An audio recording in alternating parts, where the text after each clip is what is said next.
시청자 여러분 안녕하십니까. 6월 24일 시사정담 시작하겠습니다. 시청자 여러분, 검찰과 경찰이 진용정비를 마치고 경쟁적으로 이재명 비리 의혹 수사에 박차를 가하고 있는 양상입니다. 여상훈 변호사님과 수사 상황 짚어보도록 하겠습니다. 예 변호사님, 네. 이제 검찰도 22일 네. 인사를 통해서 수사 지휘부를 완전히 구축을 했는데요. 사실은 수원지검이 23일 쌍방울 그룹에 대한 압수수색을 시작을 했는데, 수원지검은 그동안 이재명 의원의 중앙대 후배였던 신성식 그렇죠. 지검장이 딱 덮고 있었는데, 여기는 지난달 18일 한동훈 장관이 가자마자 인사를 먼저 했었던 데 아닙니까? 예. 홍승욱 검사장으로. 그래서 그동안 뭐 이렇게 은밀하게 수사를 해왔는지 모르지만 쌍방울 그룹에 대해서 압수수색을 했어요.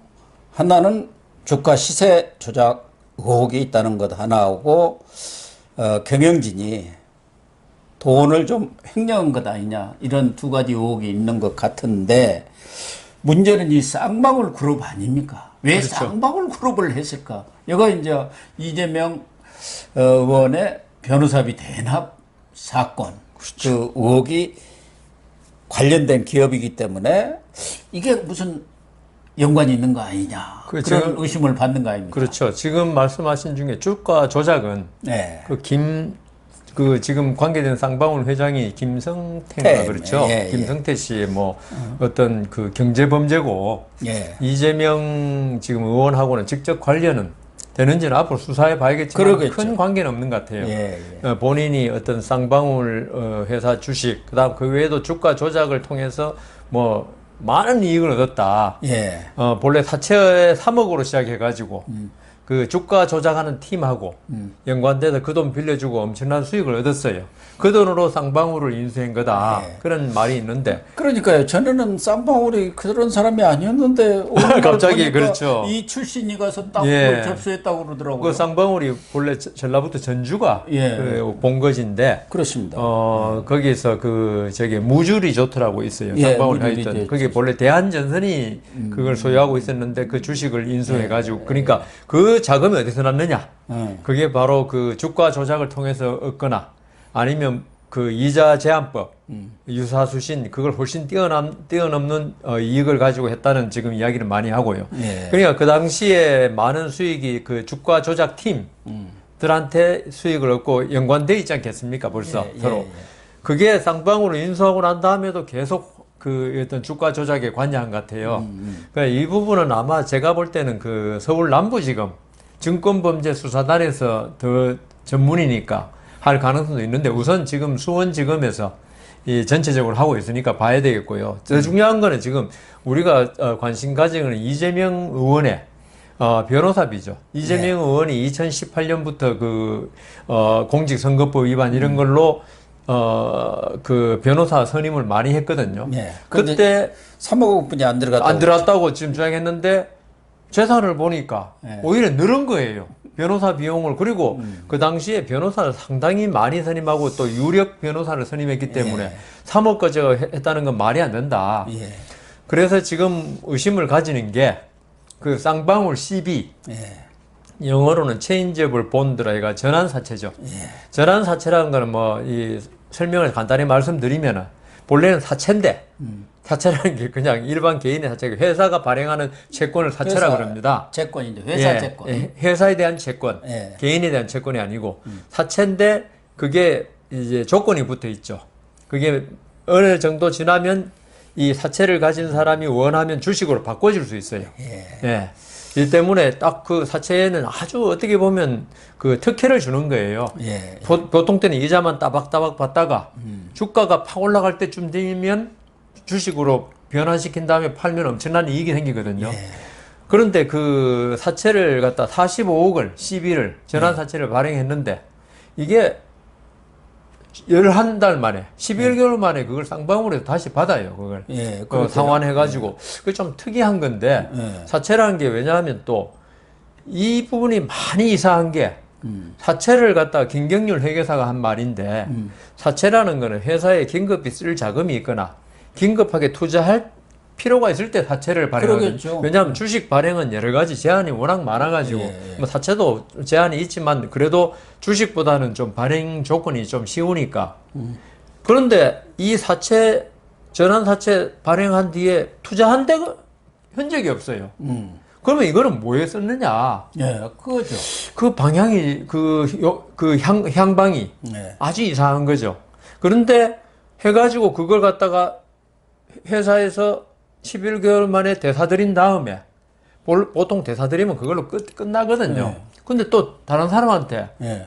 이게 전환사채에 가버려요. 예, 근데 그건 참 특이하거든요. 예. 사채라는 건 내가 돈을 빌려가지고 빚이 있으니까 사채를 발행했는데 그걸 회수하면 이제 빚이 없어지고 끝이잖아요. 그렇죠. 근데 이걸 또 딴 사람 또 줘요, 그걸. 예. 그것도 가능한지도 모르겠어요, 저는. 왜냐하면 회사가 빚을 진 사람이 빚을 다 갖고 받아가지고 그걸 갖다 또다시 빚을 지는 것도, 진다는 게 웃기잖아요. 예.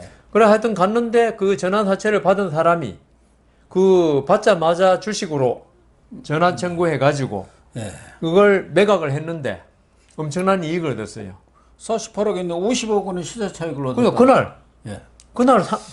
이런 거 있으면 저라도 하겠는데 그러면요. 뭐 저한테는 그런 제한 자체가 없으니까. 그러면은 지금 고 교수님 말씀대로 그 45억인데 50억 얻었다. 그럼 5억의 차익이 생겼잖아요. 네. 그러면 이 돈이 무슨 성격이겠냐? 그래서 아니에요. 50억 원의 시세 차익이 생긴 거예요. 50억 원. 48억 5천만 저도 원인데 아까 그렇게 봤는데 예, 45억을 50억을 시사 차익을 얻은 거죠. 그러니까 배를 얻어버린 거예요. 95억에 판 거죠, 그죠? 예. 그러면 이 돈이 어디 갔느냐? 결국은 결국은 지금 문제는 지금 검찰에서 혐의를 두고 있는 거는 변호사 비용 3억 줬다는 거짓말이다. 예. 훨씬 더 줬을 것인데 그걸 이재명 의원이 잘 알고 있는 김성태 씨, 쌍방울 회장이란 뭐 조폭 출신이라고 그러더라고요. 제가 조폭 활동하는 건 보지를 못해가지고 그러니까요, 그러니까 그렇다고 저는 뭐 알 수밖에 없는 거니까 뭐 언론의 난대로 조폭 출신이 평소에 아는 사람 어떤 이 당구의 쓰리 쿠션 있지 않습니까? 그걸 사용해가지고 내가 직접 주질 않고 김성태 씨한테 부탁해가지고 전환사채를 발행하게 한 다음에 그 돈으로 결국은 변호사 비용을 준 게 아니냐? 지금 바로 그 의구심이 커가 있는 거죠. 그렇죠. 그러니까 2020년 그 4월에 45억 규모 발행했다가 그걸 사들여서 다시 6월에 신원을 알 수 없는 5명한테 재판매를 했죠. 판매했죠. 근데 그 무렵에 이스타 항공을 인수한다는 말이 있으면서 그러니까 주식값이 엄청나게 뛰어버렸죠. 그러니까 2배를 벌어버린 거예요. 예. 그러니까 그 5명이 누구냐? 5명이 거기다가 지금 깨있는 그 시민연대당이라고 그러지 않습니까? 깨시민이라고 친문 성향이죠. 거기서 고발했죠. 이태영 변호사한테 원래 3억은 현금으로 주었고 거기에 전원사채 20억, 12 이걸 주었다.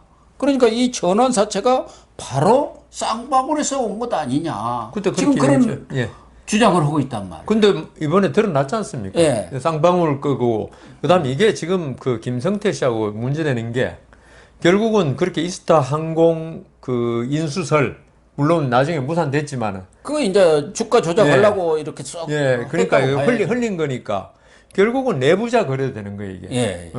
그다음 그 주식 정보 흘리고.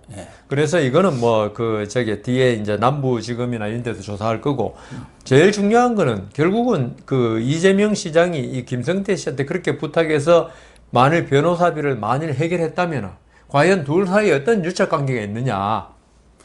원래 이재명 의원은 그 쌍방울에서 변호사비 대납했다니까 나하고 아무 관계 없는데 무슨 변호사비를 대주느냐. 그런데 그때 이후에 여러 언론 보도를 보면 그 임원이 그 쌍방울에 자주 왔었습니다. 자기하고도 만나서 뭐 식사도 하고 회장도 만나고 뭐 그랬습니다 하고 또 증언을 했고 거기에 지금 또 이 이재명 측근 내지는 변호사를 했던 그 사람들이 사회이사로 많이 7명이나 가 있잖아요.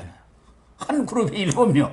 그러면은 이게 쓰리 쿠션으로 준 거나 다름없지 않습니까? 그렇죠. 변호사비를 현금으로 주는 대신에 없으니까 야 거기 쌍방울이 가서 사유에서 하면 그걸로 볼중 보완해 주는 거야. 그렇게 되는 거 아닙니까? 그리고 이게 왜 여러 가지로 문제되냐면은 김성태 씨가 뭐 사업하는 분 아닙니까? 예. 일종의. 그러면 그냥 해줬겠냐 이거죠. 그러면 이재명 시장이 과연 김성태 씨 쪽에 쌍방울이 뭐 성남에도 뭐 있는지 모르겠지만 예. 어떤 도움을 있을지 않겠느냐. 그것도 수사 대상이 돼야 되는 거예요. 예. 그게 그냥 된다면 저설리는 없으니까. 그래서 그리고 또 하나는 이재명 의원이 대선 과정에서 이 문제가 불거졌을 때 그걸 전 부인하고 했는데 만일 이게 맞다면은 또 허위사실 공표가 되는 거예요. 그러네요. 지금 이재명 의원이 지금 허위사실 공표로 된 게 꽤 많아요, 지금. 김문기 씨인가요? 예. 그분 극단적인 선택한 그분에 대해 전혀 몰랐다. 그렇죠. 이것도 지금 사준모라고 사법시험을 준비하는 모임이라고 거기서 고발해가지고 예. 지금 안 그래도 지금 오늘 그 사준모 회장이 참고인 조사를 이미 받았더라고요. 예. 그러니까 이재명 의원은 이게 왜 그렇게 길을 쓰고 의원이 되고 지금 당대표에 대해서 그 더불어민주당 안에서 되면 안 된다는 그런 목소리가 큼에도 불구하고 당대표를 하려는지 그게 좀 드러나지 않느냐 그런 생각이 들더라고요. 형사 6보가 수원지검에서 수사를 하고 있기 때문에 변호사비 대납 의혹 사건은 공공수사부에서 하고 있어서 직접적인 관련이 없는 것 같지만 따져보면은 그때 아니 시비를 다시 회사채를 찾아왔는데 그걸 또 신원을 알 수 없는 5명한테 주었고 그 사람들이 또 바로 당일날 판매를 해가고 있고 배로 수익을 챙겼단 말이에요. 50억 원을. 그렇죠. 그리고 그게 2020년이란 말이에요. 그리고 2021년에 대선에 들어갔지 않습니까? 네. 그렇기 때문에 이런 것들이 무슨 관계가 있는 거 아니냐. 그리고 이 5명에 대한 신원을 확인해 보면은 이재명은 무슨 연관이 있느냐. 예. 그렇게 따져볼 수가 있기 그러니까, 때문에 지금 수원지검에서 이걸 여러 부 관련 부들이 종합적으로 들여다보고 있다. 그리고 어떻게 보면요. 이것도 견적이 좀 나오는 사건이에요. 그렇죠. 그러니까 이게 시비가 있죠. 정상적인 거래라면 시비를 절차에 배당받은 사람들 있지 않습니까? 예. 그 사람들이 시비도 이제 아까 말씀하신 대로 어떤 이 전환할 때 그게 주식에 엄청난 이익을 얻을 것 같다. 이러면 이걸 매각할 수 있어요. 비싸게. 그 제3자가 매각하고 이랬으면 아무 문제가 아니죠. 네.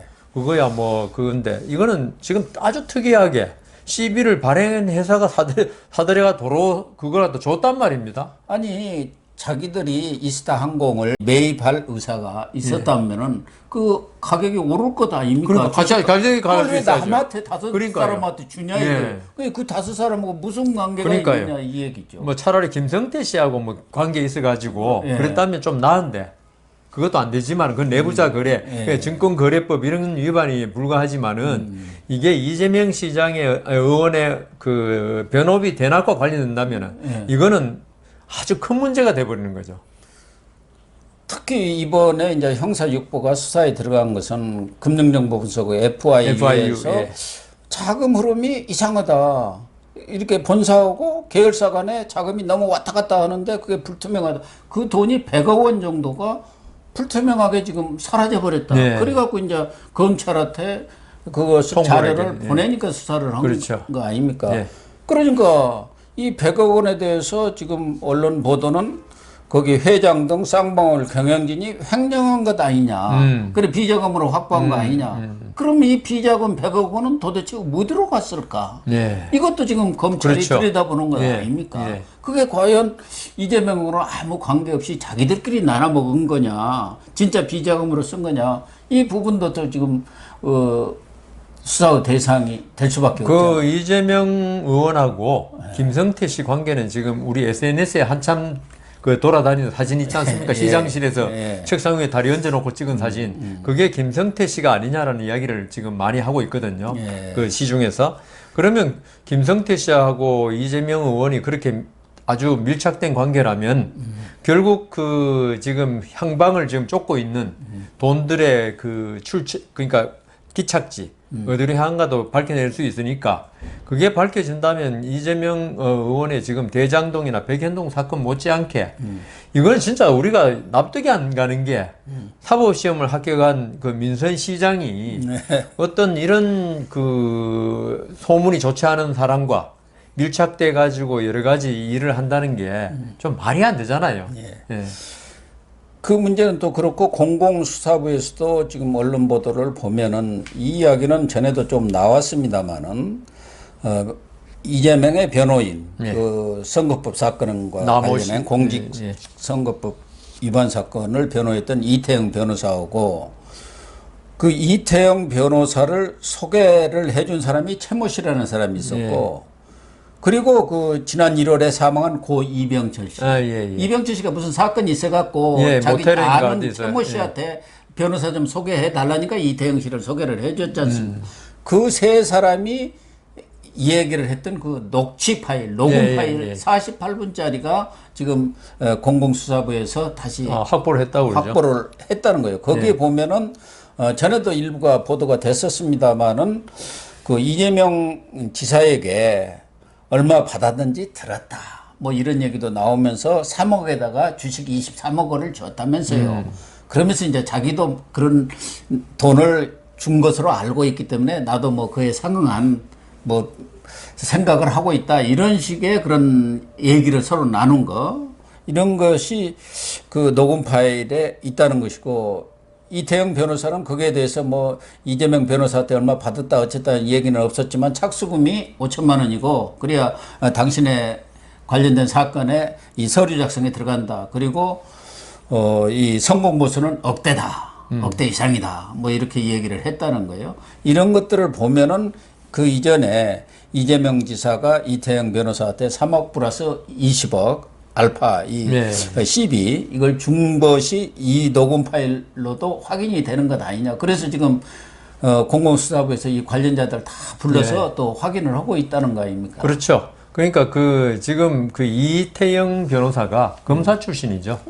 검사 출신으로 아마 이재명 당시 지사로서는 사실 그 이 문제가 해결 안 되면 사실 대선 출마라는 게 상당히 뭐 불가능하니까 어떤 그 이 이태영 그 변호사도 아마 큰 베팅을 할 수밖에 없었고 이재명 지사도 뭐 응할 수밖에 없는 그런 상황이었거든요. 그런데 이재명 지사가 그 저기 이 20억, 3억 이런 걸 갖다가 마구 이렇게 움직일 수 있는 우리가 지금 이제 그래서 의심하는 게 그 대장동 사건의 돈들이 과연 이 변호사 비용으로 같지 않겠느냐도 의심도 하고 하는데 그렇지 않다 하더라도 이 쌍방울 사건이 이번에 드러나면서 이게 결국은 이재명 지사가 자기 주머니에서 돈 낼 사람은 아니다. 결국은 여러 가지 이용해가지고 그리고 지사나 시장은 있죠. 특혜를 줄 수 있는 위치에 있었기 때문에 그렇죠. 그래서 이런 일을 통해서 그 변호사비를 갖다 해결한 거 아니냐. 그런 지금 의심을 받고 있는 거죠. 그래서 지금 이 검찰이 본격적으로 변호사비 대납 의혹에 대한 수사를 시작을 했구나. 사실은 그 전에도 손은 댔습니다만은 신성식 지검장이 꽉 누르고 있기 때문에 밑에서 수사를 해봤자 그 좀 대충 해 뭐 이렇게 했었겠죠. 그러니까 그게 본격적으로 수사가 진행이 안 됐는데 홍승욱 지검장이 오면서부터 이제 공공수사부 말고 다른 쪽에서도 형사부라든가 거기도 관련된 전부 다 들어가서 들여다봐라. 어떻게 지시가 이렇게 내려간 것 아니에요? 판도라의 상자가 열린 거죠. 그렇다고 그리고 봐야죠. 그다 판도라의 상자를 열어준 사람이 이번에 그 새로 시장이 된 신상진 시장. 거기서 뭐 거기에 다 적극 협조할 테니까 이재명 의원으로서는 진짜 뭐 어떻게 피난을 많이 갔지만은 결국은 그 드러날 수밖에 없는 지금 상황에 있는 것 같습니다. 그러니까 성남 FC와 관련된 그런 자료들은 성남시청에서 다 있지 않습니까? 대장동 물론 사업도 그가 다 있지만 그래서 성남 FC도 거기에 이재명이가 다 인허가를 내준 거 아닙니까? 그런데 그 성남 FC에 무슨 마케팅 실장 뭐 이런 사람들이 수주해 왔다 해갖고 몇 억씩 이렇게 인센티브를 준 거 그게 다 드러나고 있죠. 그럼 그 사람들이 자기가 수주해 온 겁니까? 원칙적으로 시장이 다 해주니까 다 해놓고. 가서 돈만 받아온 예. 거죠. 수급만. 근데 뭐 받아온 것도 다 그 시기로 계좌로 넘기니까 뭐 돈 들고 뭐 수고 들어갈 것도 없는데 1억씩 해갖고 몇 억을 준 거 아닙니까? 자기 측근들한테. 그럼 그 사람들이 다 먹나요? 어떻게 먹겠습니까? 그러니까요. 그러니까 거기다 저수지 해놓고 빨대를 다 이렇게 썼다고 추측하는 게 합리적이죠. 지금 이렇게 보면 성남시가 이재명 시장 재임 시절이나 예. 은수미 시장이 있을 때 있죠. 완전히 복마전인 것 같아요. 성남시가 안 복마전이었죠. 그래도 복마전이라는 요 오명을 많이 들었었는데 예. 상당히 그동안 괜찮았었는데 이재명 시장, 은수미 시장이 하면서 이게 도대체 이권과 돈이 얼마나 이게 섞여가지고 완전히 남마같이 얽혀 있는지 앞으로 그 신상진 시장이 돼가지고 압수수색 안 해도 돼요. 신상진 시장은 그냥 본인이 이미 제출할 겁니다. 아마. 지난번 경찰이 압수수색도 성남시청 했는데 정진상이라든가 또 당시 이재명 시장 이런 이메일 있지 않습니까? 예, 예. 그거 3년치 싹 사라져갖고 완전히 빈 깡통이라는 거 아닙니까? 예. 뭐 기기를 교체한다, 뭘 어떻게 업그레이드 시킨다 하면서 싹 없애버리더라는 거 아닙니까? 그러니까 이제 가보니까. 은수미 시장 시절에 그랬겠죠. 예.